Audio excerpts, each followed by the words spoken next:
Hi everyone, this is your March book review. We are in April now, but it's for the books that I've read in March. I have 5 of them, 2 really because 3 are in French, but I'm still going to share them with you. It got me thinking about a little teaching surrounding that. But yeah, I enjoy doing this. I hope you enjoy listening to them. Books are such a love of mine. I love my books. I cherish them. So this is just an added kind of chat with you all. I love to have each month. I'm committing to doing these for the whole year. So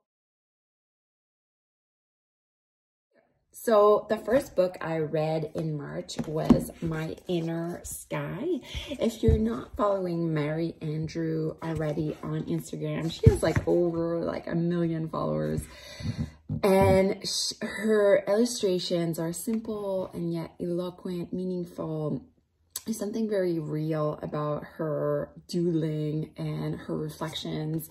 And in this book, we realize Mary Andrew, or I should say Mari, Mari Andrews is not just an illustrator. She truly is a writer, and a beautiful and simple writer she is. But something perhaps you've heard me say before, sometimes the most simplest and shortest quotes are really the most kind of that work through us best. They just kind of get us on a more a raw feel. And that's really what I felt about this book. It's a fast read. It's not, there's some illustration, but really not, you know, all her chapters. I mean, it's just a delightful book to go by. I highlighted some, you know, she talks a lot about creativity and her grief story, and her, you know, she got really, really sick, and it's her reflections. See how beautiful her book is. And it's really her, and actually this chapter is called The Loneliest Goddess, and so I loved that chapter when she brought methodology into her journey, because that's what we do a lot in Yours and Magic as well. But so I do recommend reading this book. It's really, really sweet. And if you're not reading this book, perhaps you follow her on Instagram to just get a glimpse at her style. Okay. The next book that I have is Spontaneous Creativity.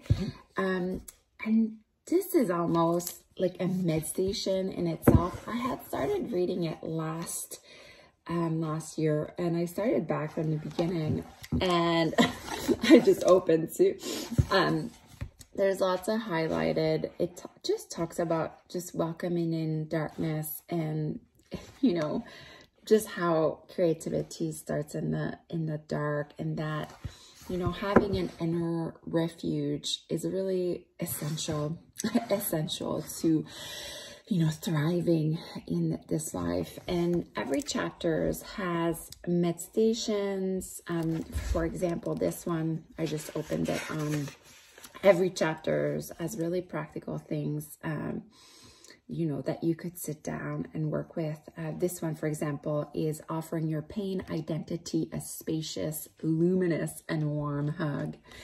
And I love, this is a monk writing this, and I love, there's something almost comical about the writing. There's something very, and not comical in that's funny, but very sweet about, you know, the writing. And, you know, it comes from really the experiential aspect of being in the pain and being with all that there is, and connecting with your sacred body and your luminous body, and really how can you do that.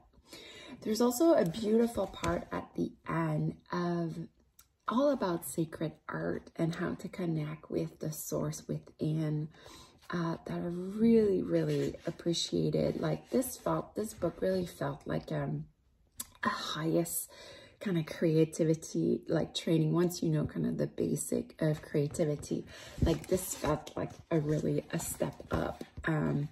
And you know, just about you know, not effacing your self-expression, and to really dig deep and to accept anything that shows up.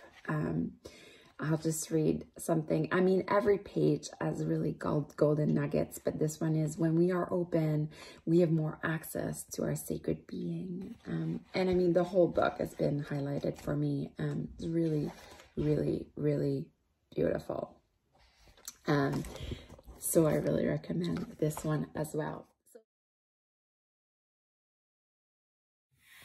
The three last ones are in French. So I don't think a lot of you speak French, but there's these books that I found by this French author. I think she's my age. They're a bit like young adult romance.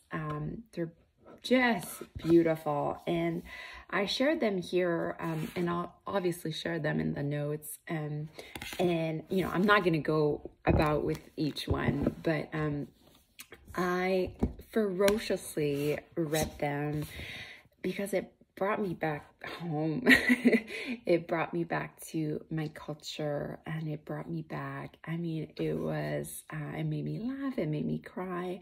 And you know, my culture, I'm from Quebec, and there's very like slang language, and there was like slang language in there. And you know, her stories are from Quebec City, and even like the streets she was talking about, like I knew exactly what she was talking about, and the way, like the family dynamics and the way things are back home.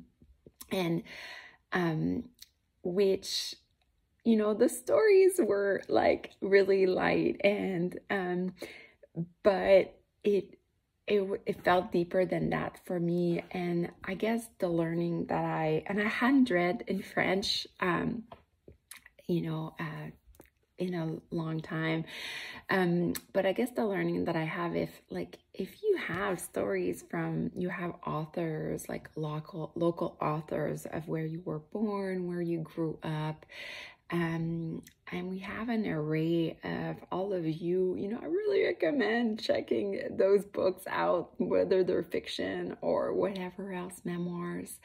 And I think it's so easy. Like, I know for myself, it's so easy to like study, like, you know, Indian mythology and like Buddhism or this, like that, which is like so far removed really to my own culture.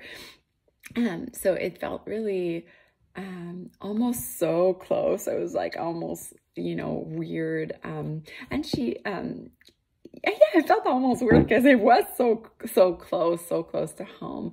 And she had beautiful reflections on grief. And really, you know, when people like, it's like, oh, I had never heard it like that. I had never seen it like that. And it was in my own language. So not necessarily like, no, I know not all of you have like a mother tongue. It's like English, but just stories from where you grew up.